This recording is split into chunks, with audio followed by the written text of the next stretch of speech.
পিছনে ফিরে তাকানো অবশ্যই উচিত, কিন্তু পিছনের লোকেদের সাথে চলা কখনোই উচিত না।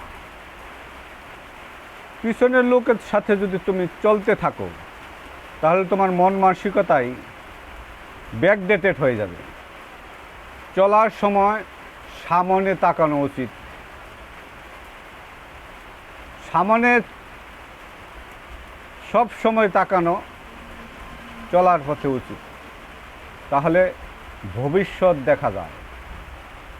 অতীত যদি তুমি খুঁজো তাহলে তোমার পিছনের দিকে তাকাতে হবে, কিন্তু সামনের দিকে যদি ভবিষ্যতের দিক তুমি দেখতে চাও তাহলে অবশ্যই তোমার সামনের দিকে তাকাতে হবে।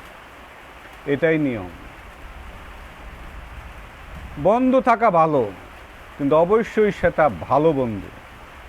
খারাপ বন্ধুর সাথে মিশা কখনোই উচিত না। মনে রাখবে, 9 জন খারাপ লোকের সাথে তুমি যদি চলো তাহলে তুমিও খারাপ হবে। 9 জন ধার্মিক লোকের সাথে চললে তুমিও ধার্মিক হবে। 9 জন ধনী লোকের সাথে তুমি যদি চলো তাহলে তুমি অবশ্যই ধনী হবে। কেন?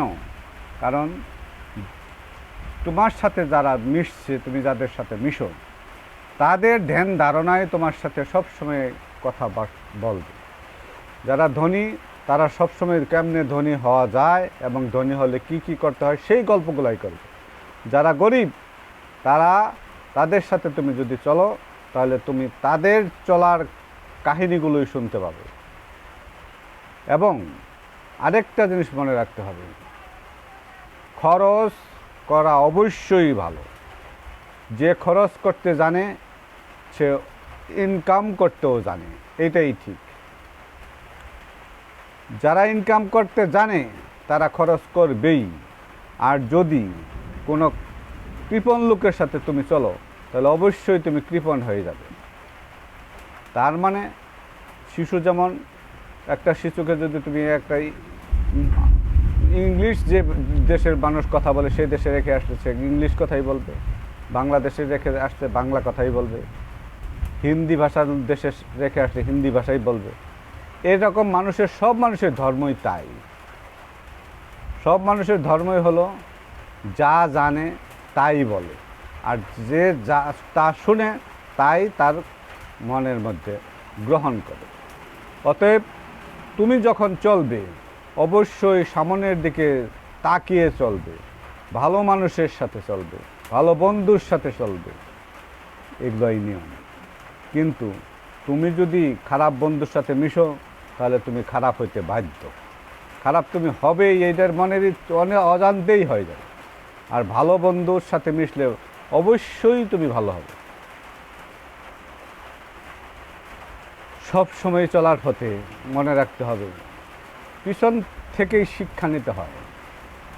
শিক্ষাটা তুমি যে কাজ করছো সেই কাজ সম্বন্ধে জানো, যার জন্য তোমার সেটা থেকে শিক্ষা কিনে সেটা যে ভালো কাজ হয় তাহলে ভালো সেটা গ্রহণ করো, আর যদি খারাপ কাজ হয় তবে সেটা বর্জন করো। এটাই নিয়ম। বুদ্ধি সকলেরই সমান, ব্রেন সকলেরই সমান, ওজনেও সমান, কিন্তু কে কোন জায়গায় কেমনে খাটাবে, ভালোর দিকে খাটাবে না মন্দের দিকে খাটাবে, সেটা তারই ব্যাপার এবং তার উপরেই নির্ভর করবে তার ভবিষ্যৎ কী। আরেকটা জিনিস, অন্তত আমাদের বয়স অনেক হয়েছে, আমরা একটা জিনিস বুঝেছি, কোনো সময় তুমি সুনির্দিষ্ট লক্ষ্য থেকে বিচ্যুত হবে না, তাহলে তুমি ভবিষ্যৎ ভালো দেখবে না।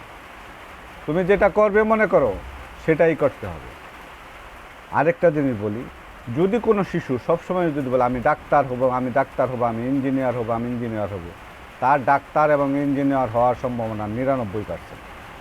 কিন্তু এক লোক বলে যে না আমি ব্যবসা করব, এই করব, সেই লোক করব, ওই লোকের তুমি ডাক্তারও বানাইতে পারবে না, ইঞ্জিনিয়ারও বানাইতে পারবে না। প্রায় যদি তুমি সঠিকভাবে সঠিক চিন্তায় চলো, অবশ্যই তুমি যাহা মনে মনে ধারণ করিতেছ, যাহা যাওয়ার চেষ্টা করিতেছ, চিন্তা করিতেছ, সেটাই হবে।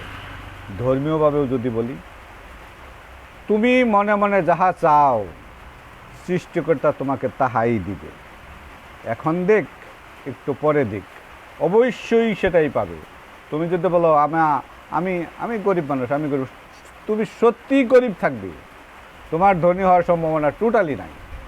মনে রাখবে, তোমার মনের ভাষা আর কেউ বুঝুক আর না বুঝুক, সৃষ্টিকর্তা অবশ্যই বুঝে।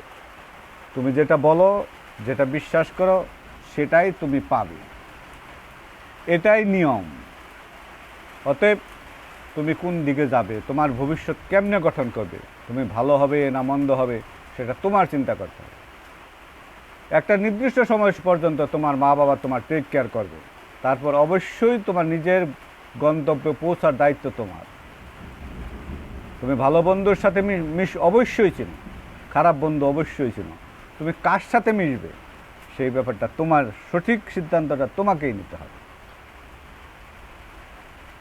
ভালো থেকো, ভালো বন্ধুর সাথে চলো, ভালো সুন্দর জীবন করো, এই আশায় আজকের ভিডিও এখানেই শেষ করি। ধন্যবাদ।